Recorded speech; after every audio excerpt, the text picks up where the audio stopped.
समनिफ्राय जिहेतु उदां जाबाय आरो जों गोजोननाय मोनदों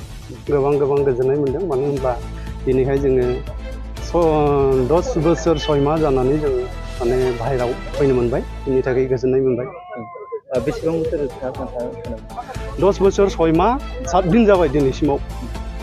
नोंथांमोननि दिनै साबेसे दिनै जोङो ओरैनो 6 जन गबाय आरो माखासे लोगोफ्रा माने क्लियार जायाखै बेनि थाखाय फैनो मोनाखै बिसोरो बावैसोनि उनाव फैनो मोनगोन आसा खालामदों आरो लोगोसे दिनैहाय जोंनि थाखाय जाय बिथांमोना बेबायदि गावनि मेंनो रोङि देहाखौ बावनानै जोंखौहाय उदां खालामनो थाखाय होसो बेबायदिनो सेन्ट्रेल गभर्नमेन्ट आरो स्टेट गभर्नमेन्ट आरो बिटिआर गभर्नमेन्टआव खाख्रुब ना बिसोरो